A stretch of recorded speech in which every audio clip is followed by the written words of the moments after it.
spring game tomorrow, wrapping up the spring session for the Heels. Now, there was this televised practice, Adam, last Saturday. You saw this. I did not. I was on the road. You were at home. What did you see?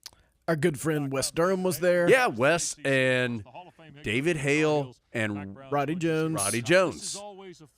And the Tar Heels. And the Tar Heels. It absolutely was what it was advertised to be, which was a televised practice. And the Tar Heels actually did practice. So if you tuned in thinking, let's watch the ones go against the ones and the twos against the twos for 2 hours, that is not what occurred. But good access given by the Tar Heels and some interesting interviews with Jeff Collins and Chip Lindsey and Mac Brown and a couple others. So if you never have actually been to a practice, I do think it was a good look at this is actually what they're doing every day. The things were said that you would expect to be said that have been the storylines of this practice so far, of this spring so far. You got to see both quarterbacks and probably form a permanent judgment on both of them based on seeing them throw like 10 passes. So all the things you would expect from a spring practice. An interesting idea for the Tar Heels to do it that way.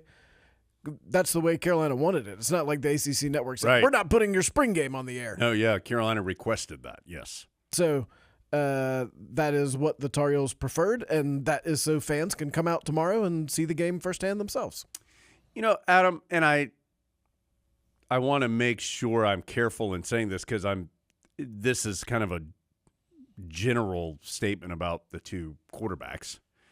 It seems to me as though Max Johnson at this point is a little more of the proven commodity. I think you know what you have a little bit more with him.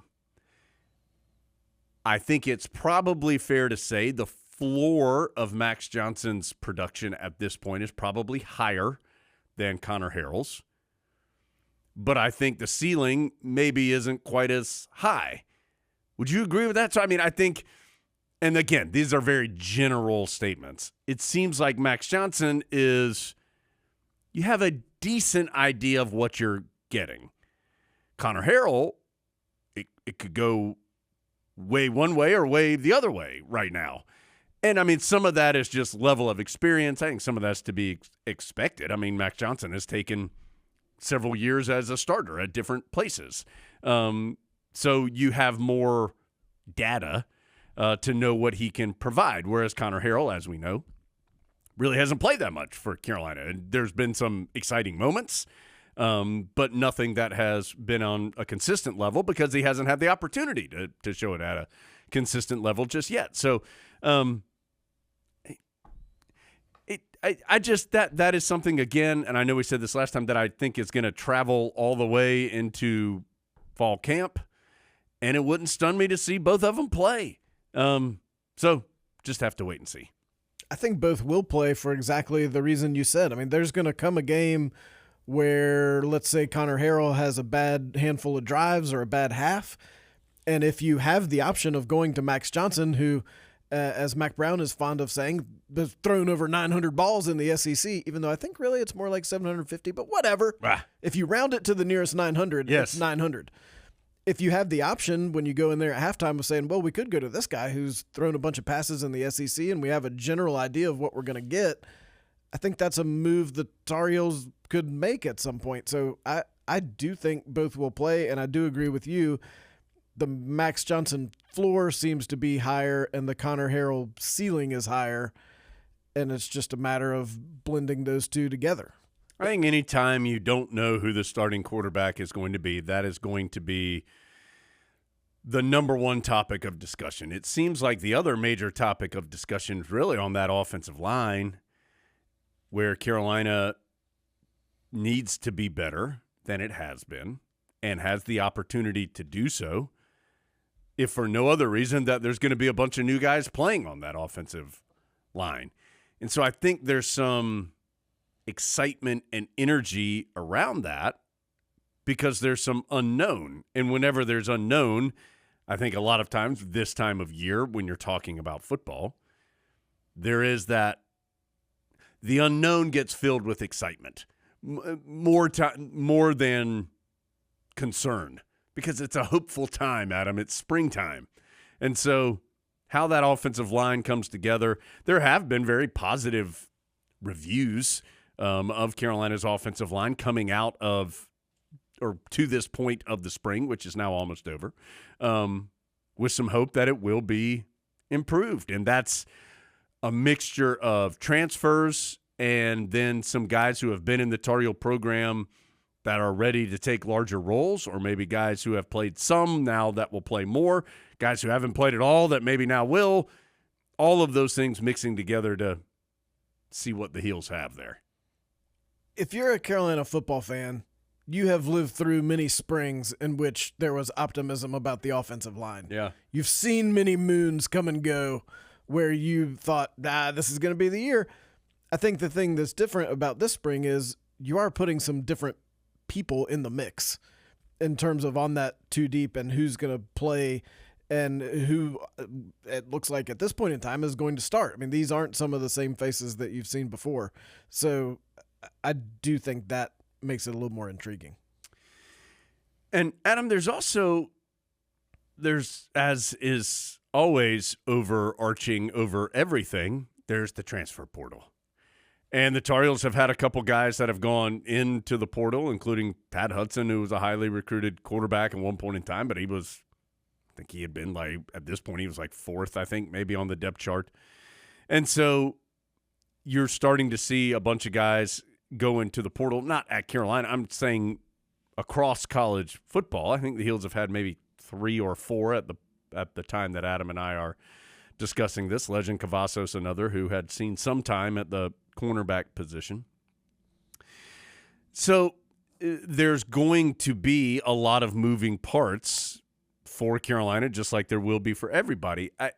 To me, and I don't know this for a fact, but I'm imagining that Omarion Hampton and Kamen Rucker and Des Evans and maybe some other guys, I'm going to guess, even though that they aren't supposed to be hearing from other places, I would think this would be a time of year that you are hearing from other places. And I would think that would make Mack Brown and his staff's job a challenge, because not only are they trying to say, hey, you know what, we have lost a couple guys here and we need to go get, per Coach Brown, we need to get some defensive line help out of that portal, so we're looking for somebody there.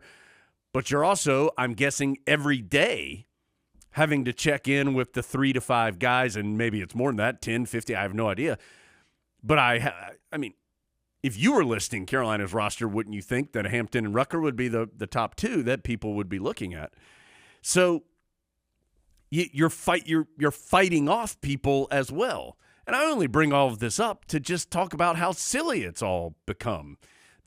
And this is not unique to Carolina, but we are talking about Carolina, that Mack Brown and his staff are trying to complete spring practice, trying to figure out who the best guys are to make them successful next year, trying to learn who is going into the portal from Carolina, having the, as Mack Brown talks about often, the open and honest discussions with guys of, look, here's where you are on the depth chart. If right now you have the ability to move up, but here's where you are right now. If you're okay with that, keep working hard. Let's keep going. Or maybe if you're not okay with that, we can help you go into the portal. You're dealing with that. You're dealing with, here's positions X, Y, and Z of need that now in today's level of college football, you can see who's available at those spots, and you're fighting off people trying to poach your players. It's just all so crazy. And this is portal window 2. So this one's 15 days. I think that's right. I think it opened on the 16th and then closes at the end of the month. And we talked about this some last year, but I do think people have a little bit of a fundamental misunderstanding of the portal, because I think the perception is, if player X goes into the portal, they're going to look into what's out there. If player X goes into the portal, he already knows what's out there. Some do. Yeah. Yes. Vast majority do. Maybe in like a Tad Hudson situation, like a playing time situation, he may genuinely be looking for a different setting, but may not know what that setting is. If you're on the 2 deep, and absolutely if you're on the 1 deep and you go into the portal, you know what is out there. And you're only letting it be known that you're in the portal, sort of like, all right, final offers. Yeah. I do enjoy the do not contact tag. Yeah. I've gone into the portal to see what's best for me, but don't contact me. I don't want to hear from anyone. Yeah. I want to explore all my options while not talking to anyone. You don't Do have to not make contact me. I don't want to deal with that. You don't have to make it so obvious. So that's just something to keep in mind as the next 10 days or so unfold and you see players go in and players go out through the portal. Who was it? I think it was Richard Pitino, not Rick Pitino, but Richard Pitino, who tweeted out something and it was like, only 2 more weeks until I can start being mean to my players again. I thought that was funny. Which is partially true, but also not true, as I'm sure he knows, because if you're too mean in July, they might leave. So spring game, 3:00 tomorrow, Kenan Stadium. No coverage of it outside of you got to go see it. So go check it out in Kenan Stadium, 3:00. Again, stuff happening in Chapel Hill around the game starting at around 1. Adam will give us the Olympic sport update coming up in a bit so you can know what else is happening around Chapel Hill. Yes, Adam? Brian Simmons getting some positive reviews for his role on the staff. As he should. Is there any surprise there? No, you like seeing those old Tar Heel Sports Network fellas move on to something else and have success, if indeed he did move on. Well, yes, I do. I think it's fair to say that Brian will not be our color analyst next year on the Tar Heel Sports Network. Adam, we are currently figuring that out. We got both analyst spots open right now. What if you just each game day, when a play happened, you could lean out of the booth and just holler down to Brian, Brian, what'd you think of that blitz right there, buddy? What happened there? That seemed like a good play. It gained 12 yards. What'd you think? All right, I don't have all this time. The Tar Heels are at the line of scrimmage. Thanks, Brian. No, I'm certainly happy that Brian's having success, and what a great asset he is going to be. And we got to get him on, especially now that he's here. We got to get him in here on the pod, or I guess we can go over to football and get him on over there. He could come in here. Yeah, we can get him over here. And I need him on the board. Yeah, looking forward to talking with him soon about his new role and all of that. That's a summer.